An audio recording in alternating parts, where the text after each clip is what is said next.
lai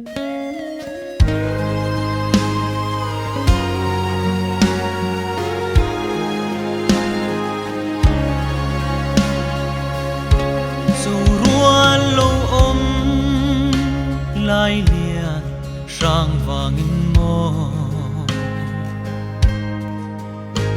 kan ku pui zua pa trang be lin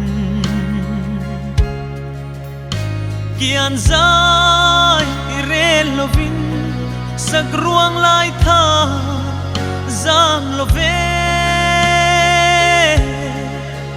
fam dai rian hiala chan tirta mo shil kan hai zua pa kan ngai che tel lova dam chung kan mang tu kan do ngam lo kan zuam lul lo i thai du lai le shei leng te hia bei nge sei ru dung le chung ze lin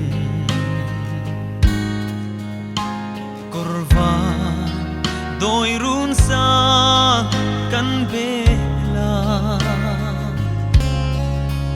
ma se mo ita dam naru atling silo thin lai na dam ni a om don lo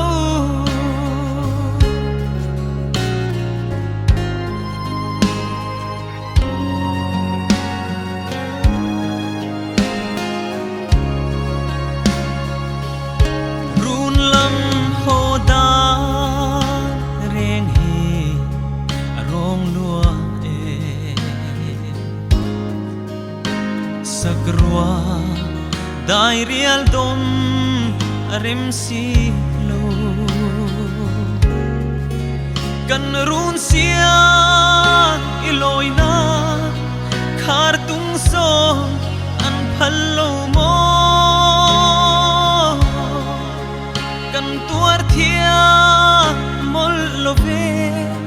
zuanun ne kan hai zua pa kan ngai che tel lova dam chung lum kan mang tu kan don ngam lo kan zuam lo i thai du la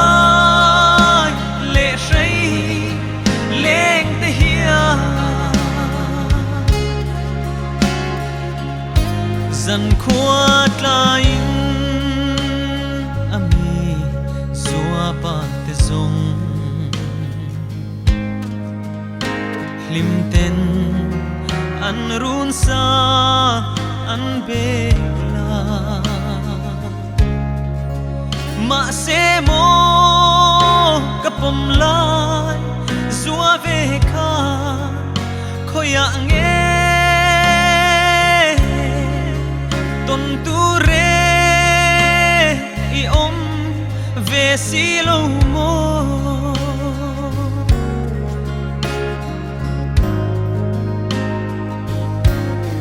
tel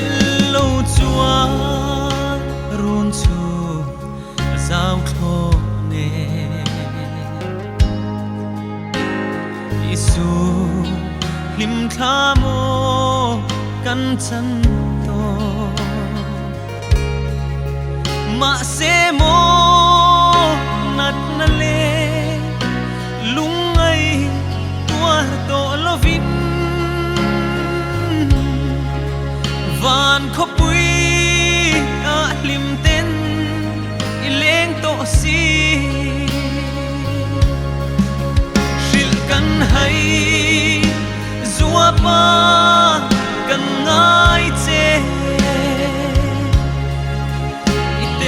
và tâm trung cần mong tu cần tôi